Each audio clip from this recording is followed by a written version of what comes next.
For thousands of years, the stories of Jesus and Moses have stood as the cornerstones of faith for billions. They are figures of divine power, men who spoke directly to God and performed miracles that defy the laws of nature. But what if the history we know is only a fraction of the truth? What if the God they spoke of wasn't a supernatural creator, but an entity from another world?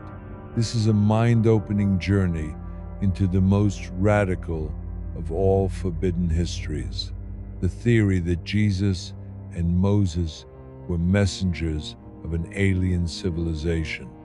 This idea, while shocking to many, finds its roots in a surprisingly consistent set of biblical and ancient texts that, when read with a new perspective, begin to tell a different story.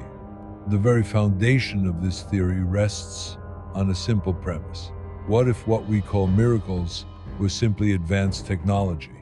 What if the divine was simply something we couldn't comprehend? To a person in the ancient world, an object that could levitate, a device that could communicate across vast distances, or a power that could manipulate matter would be seen as an act of divine magic. They would have no other frame of reference. The hidden connection between these prophets and the stars is a recurring theme in the history of faith. Moses, as we will explore, spoke to a disembodied voice from a burning bush. Jesus was born under a strange star that guided wise men from the east. Other prophets, like Ezekiel, saw a chariot of fire and described the being in great detail, a being who commanded him. These are not just metaphors, they are literal descriptions of events and objects that, to a 21st century mind, bear a striking resemblance to extraterrestrial contact.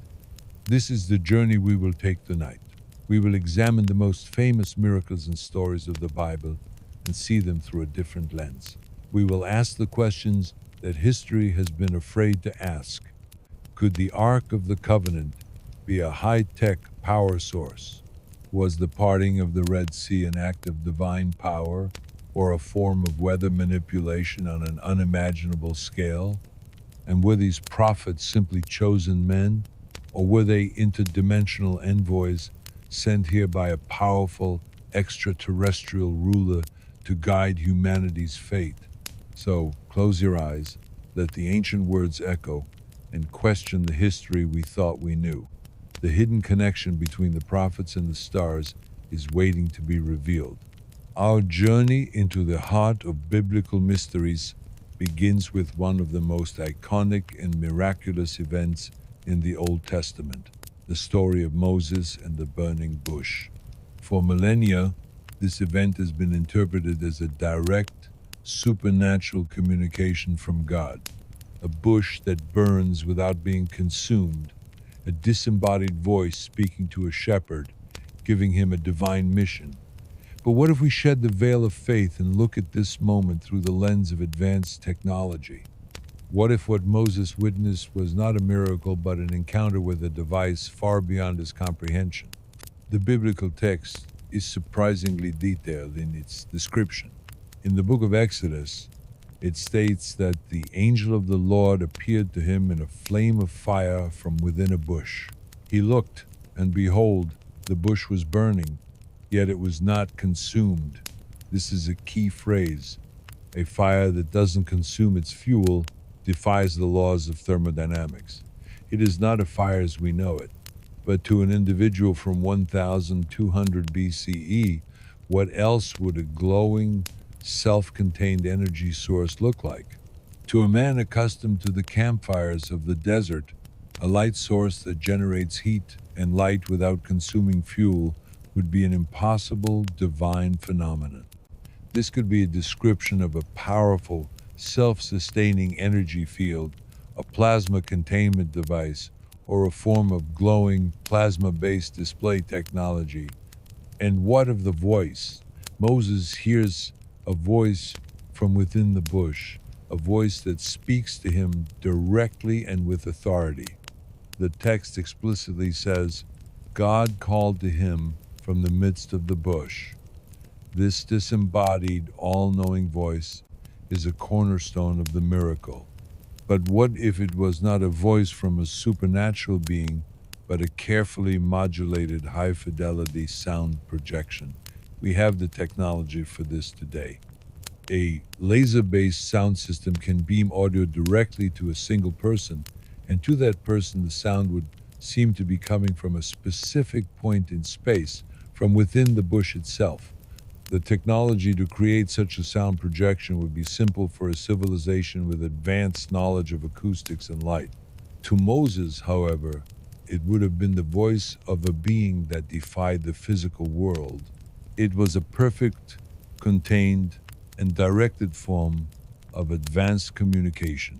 The purpose of this device also aligns with this theory. The voice from the bush gave Moses a clear, detailed set of instructions. Go to Pharaoh, demand the release of the Israelites, and lead them out of Egypt. This is not a vague spiritual revelation. It is a direct operational command. The information is precise, the mission is specific, and the entity speaking knows intimate details of Moses' life and the political situation in Egypt. This suggests that the being on the other end of the communication was not an all-powerful deity, but an intelligence with an immense amount of information, perhaps gathered through advanced surveillance or long-term observation. The burning bush was not just a symbol, it was an interface, a secure communication terminal that was activated at a key moment to deliver critical instructions. This interpretation also sheds light on another mysterious object from the story, the staff. When Moses expresses doubt, the voice tells him to throw his staff on the ground, and it turns into a snake. When he picks it up, it turns back into a staff. This is not a random magic trick. This could be a demonstration of a highly sophisticated matter manipulation technology. The voice from the bush was proving its power not through spiritual awe, but through a tangible, physical demonstration of its abilities. To Moses, this was a miracle. To us, it could be a display of a technology that can rearrange the molecular structure of an object on command. The story of Moses and the burning bush is therefore not just a miracle. It is a detailed account of an encounter with a highly advanced intelligence. It is a story of a technologically superior being choosing a single individual, providing him with a means of communication and a demonstration of power, and giving him a mission to guide humanity's fate. The burning bush was not a divine sign. It was a powerful, self-sustaining communication device, an interface between a man from the ancient world and a being from the stars. It was a moment where the lines between magic and technology were blurred so completely that history recorded it as a direct message from God himself. If Moses was the recipient of an advanced communication device, what of Jesus? The Gospels are filled with accounts of his miracles, acts of power that defy the known laws of physics. For millennia, these have been interpreted as proof of his divine nature. But what if they were instead demonstrations of advanced technology? What if Jesus was not a supernatural being, but a highly trained envoy of an extraterrestrial civilization, and his miracles were simply the result of his access to science so far beyond our own that it was perceived as magic? Let's begin with one of the most famous miracles, the feeding of the 5-0. In this story, Jesus takes a few loaves of bread and a couple of fish, and through a simple act, feeds a massive crowd with plenty of food left over. The conventional explanation is that this was a divine act of creation, but what if it was a form of molecular replication technology? To a being with advanced knowledge of matter and energy, the ability to take a small amount of organic material and replicate it on a massive scale might be a trivial task. Such a device would not need to be large. It could have been small enough to be carried, perhaps hidden in a pouch or a simple box. To the hungry crowd, this act would have been miraculous, an act of pure benevolence. To us, it could be the first recorded instance of a 3D bioprinter, a device capable of rapidly producing food from a small sample. Now, consider a different miracle: Jesus walking on water. The laws of gravity and buoyancy dictate that this is impossible for a human being. The biblical text presents this as a suspension of natural law, an act of divine power. But what if it was an application of a different kind of technology? A personal gravity manipulation device or a localized anti-gravity field could allow a person to walk on a surface that is otherwise unable to support them. Such a device could be small and discreet, perhaps integrated into his clothing or sandals. For an ancient audience, the effect would have been indistinguishable from a supernatural power. They would have no concept of a force field or an anti-gravity device. They would simply see a man walking on water, and they would be filled with awe and wonder. But perhaps the most compelling evidence for this theory lies in the miracles of healing. Jesus is said to have cured the blind, the lame, and those with leprosy. Mainstream medicine today is capable of incredible things, but we still struggle with many of these conditions. What if Jesus' healings were not acts of divine grace, but applications of a kind of advanced medical technology? A device that could scan the human body, identify a genetic flaw or a cellular breakdown, and then use focused energy, perhaps a form of light or sound, to repair the damage at a molecular level, would appear as a miraculous healing. To the people of the time, the sick would simply be touched and healed, a process that would seem instantaneous and divine. To us, it could be a highly sophisticated form of regenerative medicine, far beyond our current capabilities. The biblical accounts of these miracles are filled with details that, when read with a scientific eye, become less about faith and more about a consistent narrative of technological prowess. Jesus' parables, often presented as simple moral lessons, could be seen as attempts to explain complex concepts like technology and its use in a language that a people with a 1st century understanding could grasp. His ability to appear and disappear, or to transport himself to a different location, could be explained by a form of advanced teleportation or a kind of personalized cloaking device. The theory that Jesus' miracles were alien technology does not diminish his importance. It transforms it. It suggests that he was not a supernatural being, but a bridge between two worlds. He was a messenger, an envoy, who brought a superior knowledge and power to a primitive civilization. He demonstrated these abilities not to demand worship, but to prove his authority, to gain followers, and to spread a message of love and peace, perhaps to prepare humanity for a future where we would one day have to grapple with the same power he so effortlessly wielded. His story is not just one of faith. It is one of contact, a historical record of an encounter between a highly advanced civilization and a humanity that was, at the time, completely unprepared for the truth. If the miracles of Jesus and Moses can be seen as the application of advanced technology, then the Bible's accounts of heavenly vehicles are even more explicit. These are not subtle metaphors or vague allusions to divine power. They are detailed, eyewitness accounts of strange flying objects that, when read with a modern eye, bear an undeniable resemblance to UFOs. At the heart of this shocking theory lies the prophet Ezekiel's vision, one of the most compelling and confounding texts in all of Scripture. In the book of Ezekiel, the prophet describes a vision he had while by the Chebar River. He saw a storm wind coming from the north, and within it, a bright glowing cloud. From the cloud, he saw something that defies easy description, the likeness of 4 living creatures. Their appearance was like burning coals of fire, like the appearance of torches going to and fro among the creatures. And when the living creatures went, the wheels went beside them, and when the living creatures rose from the earth, the wheels rose.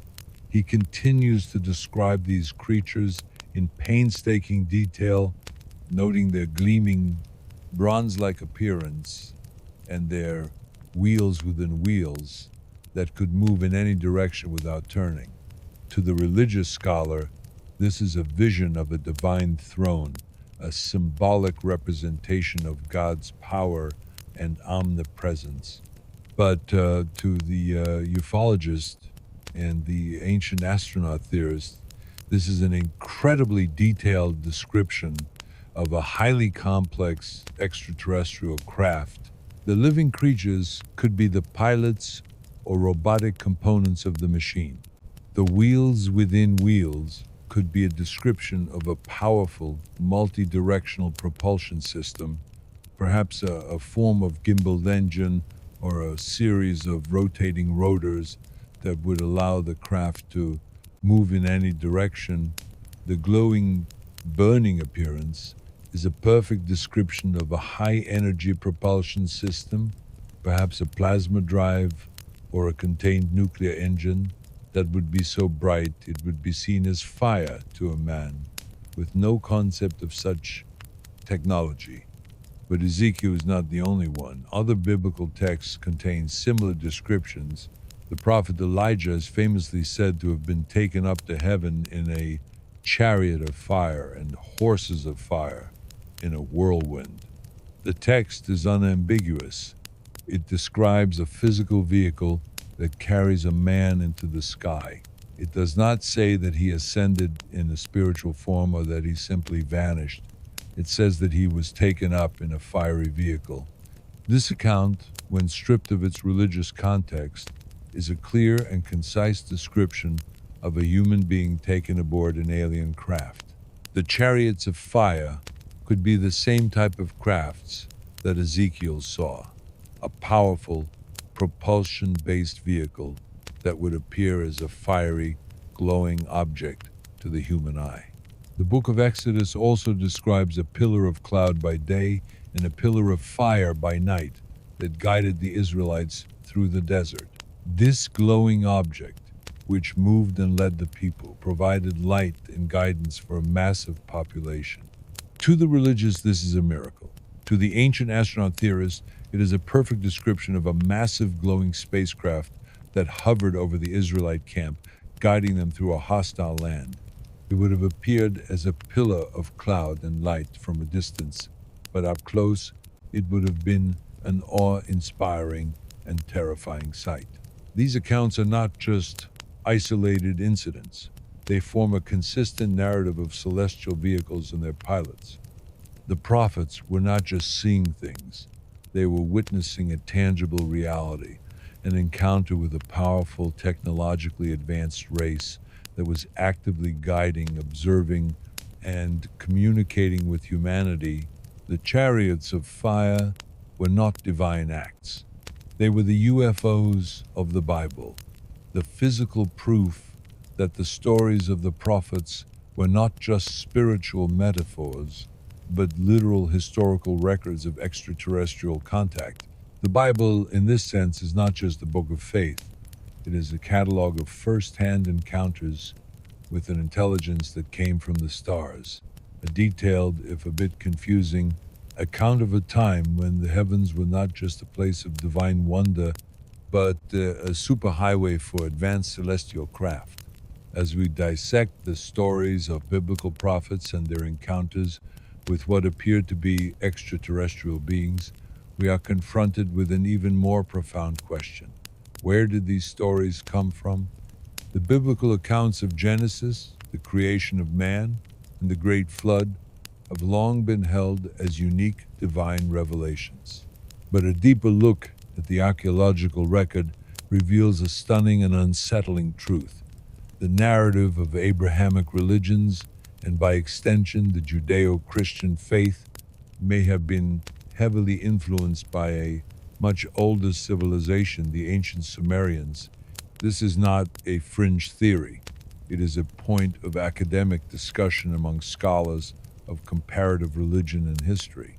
Sumer, a civilization that flourished in Mesopotamia thousands of years before the time of Moses, left behind a vast library of cuneiform tablets. When these tablets were deciphered, they revealed stories that were startlingly similar to those found in the Bible. The most famous example is the flood myth. The biblical story of Noah and his ark is almost a direct copy of the Sumerian epic of Gilgamesh, where a man named Utnapishtim is warned by God to build a massive boat to save his family and the animals from a great flood sent to destroy mankind. The parallels are not just thematic, they are incredibly specific, down to the details of the boat's construction and the sending of birds to test if the waters had receded. But the similarities do not end there. Sumerian texts also describe the creation of man. The Sumerians believed that a group of beings, whom they called the Anunnaki, came down from the heavens to earth. They described as a race of gods who possessed advanced knowledge and technology. They needed a labor force to mine gold, and so they genetically engineered a primitive human species to be their servants. This story, while foreign to biblical theology, has a haunting echo in Genesis, where it is said that God created man in his image. The Sumerian accounts describe a genetic modification, a direct intervention by a celestial race to create a subservient species. The biblical account, in its simplicity, may be a sanitized and mythologized version of this far more complex and scientific-sounding event. Furthermore, the Sumerian texts speak of beings who flew in the sky in chariots of fire and flying spheres. They describe a god named Enlil, who was the Lord of Command, and who lived on a floating platform, the sky. These descriptions bear a striking resemblance to the biblical accounts of the chariots of fire and the pillar of cloud that we discussed earlier. The Sumerians, who had no concept of modern technology, would have described the highly advanced civilization in the only language they had, the language of myth and gods. Their texts are not just religious stories. They are the earliest and most detailed record of humanity's interaction with a technologically superior race. The most critical and unsettling part of this connection lies in the notion of divine authority. The God of the Old Testament is an all-powerful, jealous deity who demands unquestioning obedience. The Sumerian gods, the Anunnaki, are described in a similar way. They were powerful, at times petty, and they ruled humanity with an iron fist. They gave humanity laws and technology, but they did so with the clear understanding that they were the masters and humanity was the servant. What if the God of Abraham, Moses, and the prophets was not the creator of the universe, but an Anunnaki ruler who simply wanted to continue the control and guidance of his human creation? The biblical narrative would be a continuation of this much older story, a kind of cultural and religious inheritance from a civilization that had already been in contact with these beings for millennia. The Sumerian influence on Abrahamic religions is not just an academic curiosity. It is a cornerstone of the ancient astronaut theory. It suggests that the divine origin of our faith is, in fact, an inherited myth from a much older, technologically based relationship. The secrets of the Bible in this light are not just about faith, they are about history, a history that has been deliberately mythologized and sanitized to remove the inconvenient truth of our cosmic origins. The biblical stories we hold so dear are not unique. They are part of a global, ancient narrative of a powerful race that came from the heavens to guide, to rule, and perhaps to manipulate the destiny of mankind. The truths of the Bible are hidden in plain sight, waiting for us to be ready to see that the words of Genesis and Exodus are not just about a spiritual journey, but about a historical encounter with a civilization from the stars. If the narratives of the Bible contain veiled accounts of extraterrestrial contact, then what of the texts that were left out? For centuries, the Holy Scriptures we know and revere have been presented as a complete and divinely inspired collection of books. But the reality is far more complex. The official biblical canon was a decision made by men at councils and synods who voted on what was to be included and what was to be rejected. And in the process, a vast library of lost gospels and removed prophecies was discarded, texts that, when read with an open mind, contained secrets that could fundamentally change our understanding of the true nature of Jesus, Moses, and their cosmic origins. One of the most famous of these discarded texts is the Book of Enoch. For centuries, it was considered canonical by some early Christians, but it was later removed from the biblical canon and is now only part of the Ethiopian Orthodox Tewahedo Church's scriptural collection. The Book of Enoch is a truly wild and astonishing read. It describes a group of angels called the Watchers who descended to earth and had children with human women. These Watchers taught humanity about forbidden knowledge, including metallurgy, the use of weapons, and even how to make cosmetics. This account is a direct parallel to the Sumerian texts about the Anunnaki, who also came down to earth and taught humanity advanced skills. The Book of Enoch is an ancient astronaut theorist's dream, a detailed, first-hand account of beings who came from the heavens and directly intervened in human development. The punishment of these watchers by a higher authority, which is also described in the text, could be a veiled account of a conflict between different factions of an alien civilization over their contact with and influence on humanity. Another crucial text is the Gospel of Mary Magdalene. This is not a story of Jesus' life, but a record of his teachings from the perspective of one of his most devoted followers. In this text, Jesus teaches his disciples about the true nature of reality and the existence of forces beyond our comprehension.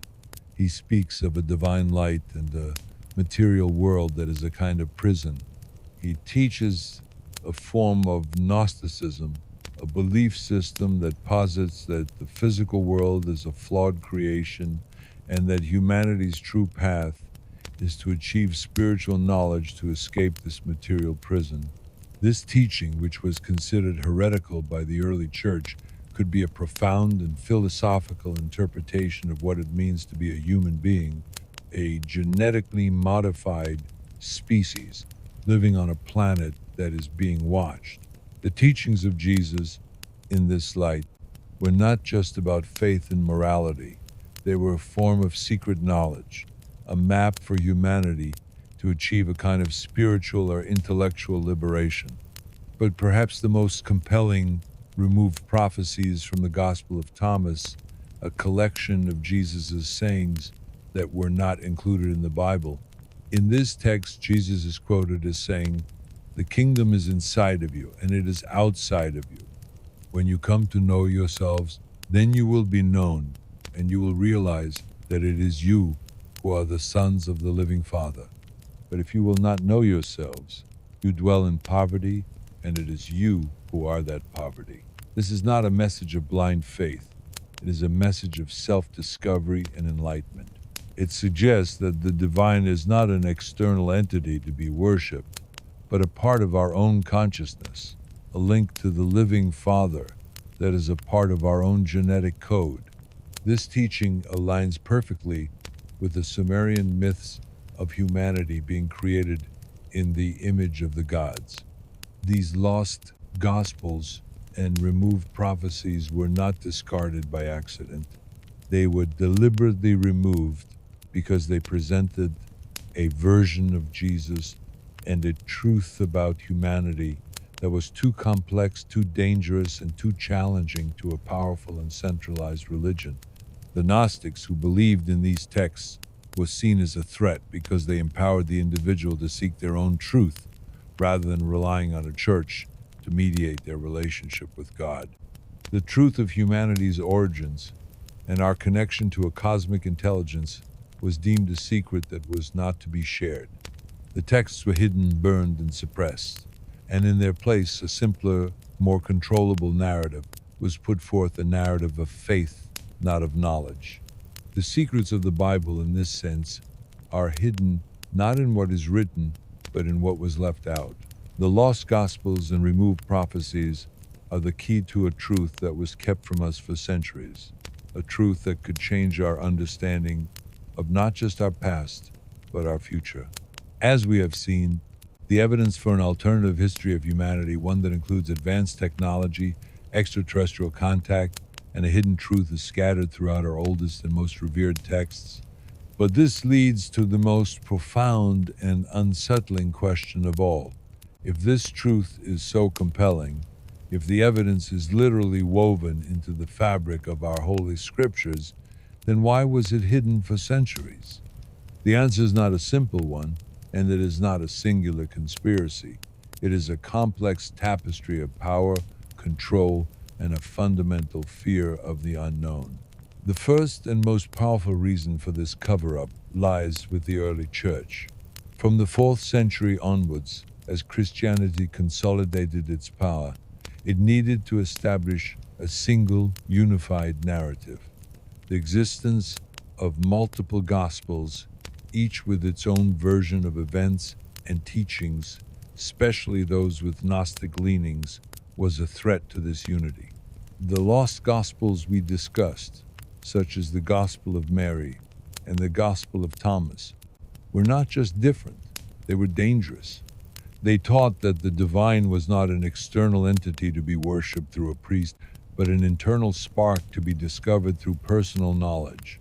This empowered the individual, and in doing so, it weakened the authority of the church. A person who can find their own truth does not need a religious institution to guide them. The solution was simple.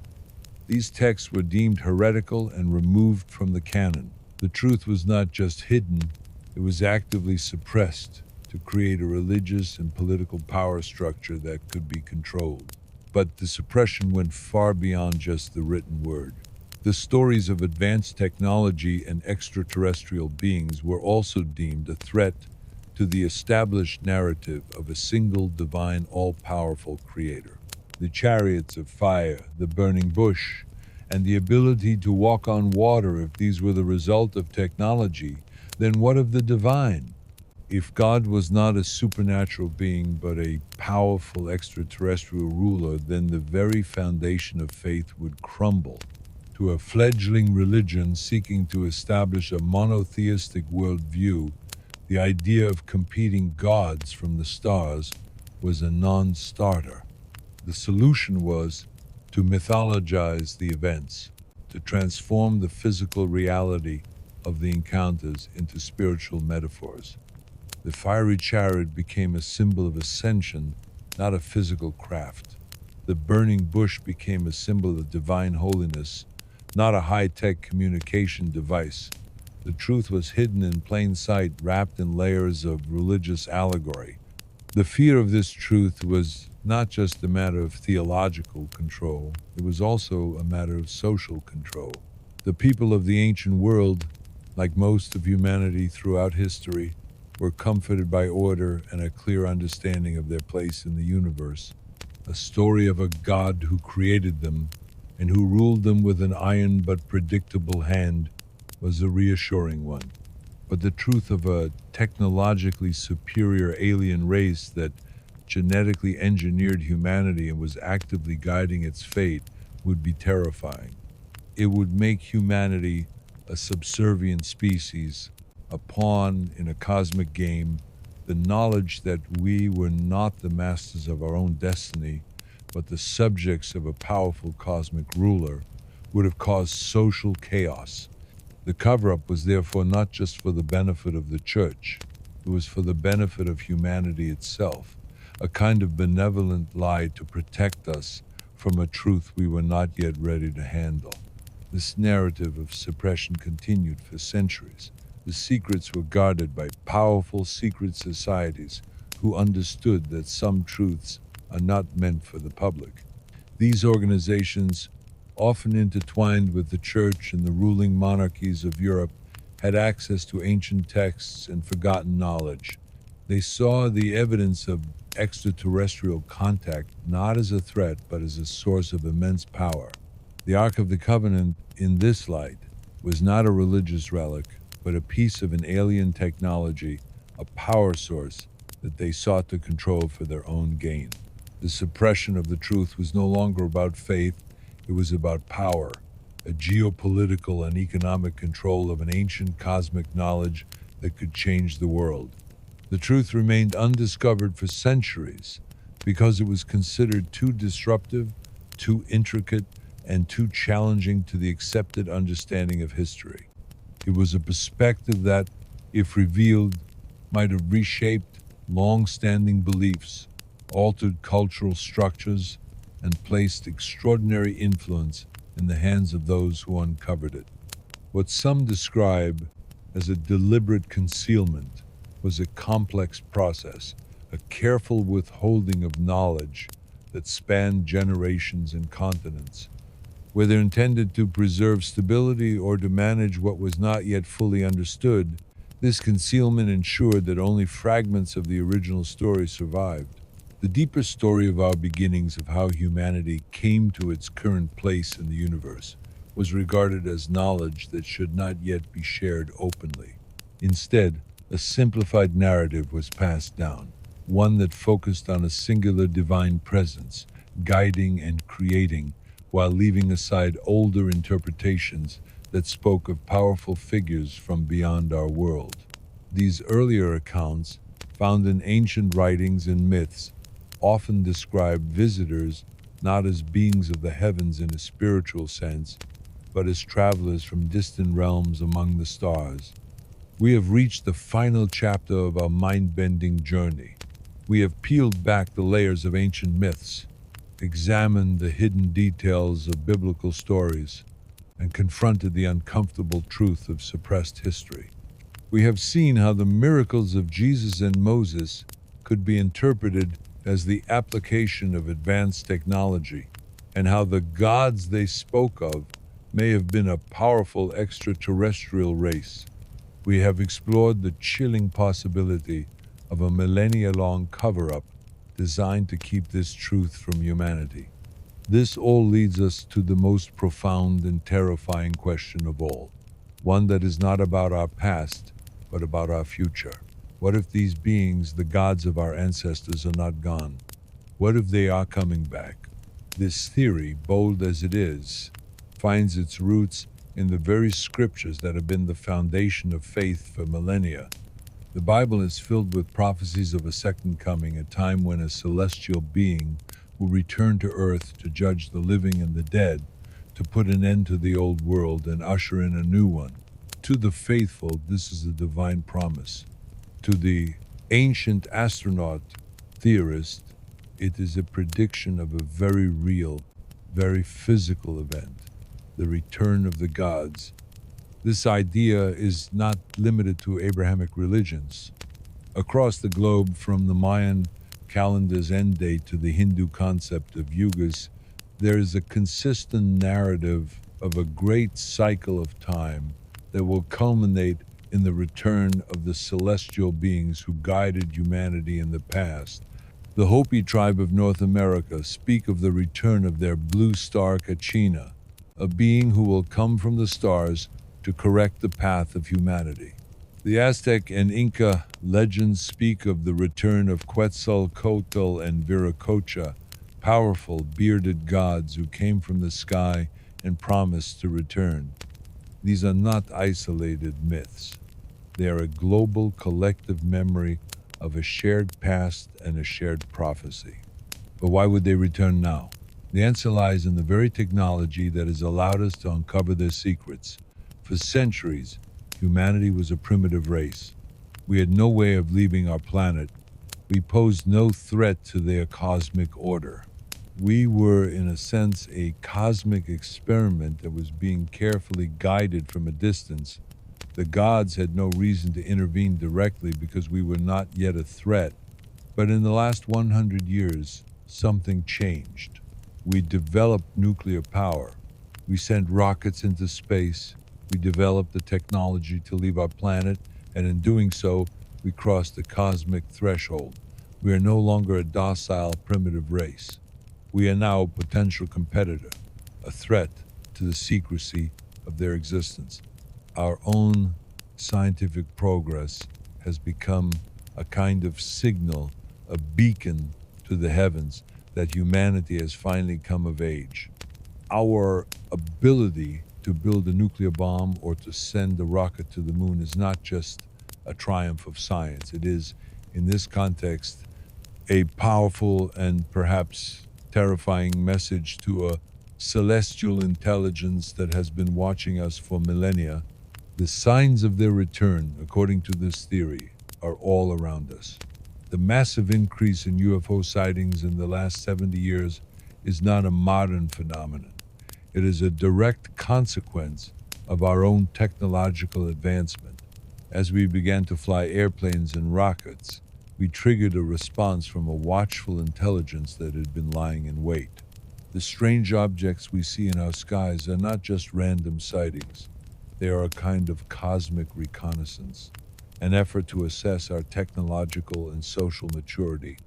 The same beings who once appeared to our ancestors in fiery chariots and clouds are now appearing in sleek, silent, and incredibly fast craft, and we are still struggling to comprehend them.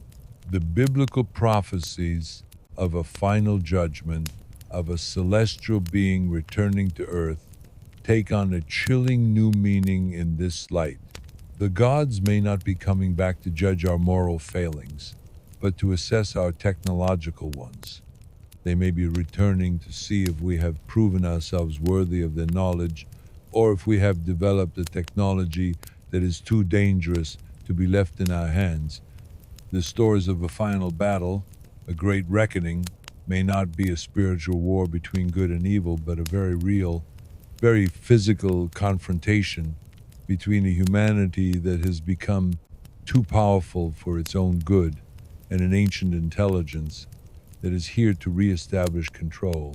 This is the ultimate secret of our history, that the past is not just a lesson, but a prophecy. The stories of our ancestors are not just about a time long gone. They are about a future that is still to come. The gods of our past are a powerful, intelligent race who have been watching us from a distance, and the time of their return may be drawing near. This isn't just a theory, it is a call to action. It is a demand that we look at our own history with new eyes, that we confront the truth of our origins, and that we prepare ourselves for a future where we will have to face the very beings who created us. The truth is out there, not in some distant star system, but in the books we hold sacred, in the skies we look at every night, and in the history we have been taught to believe is complete. The return of the gods is not a myth. It is a prophecy, and it is a future that we may have to face sooner than we think.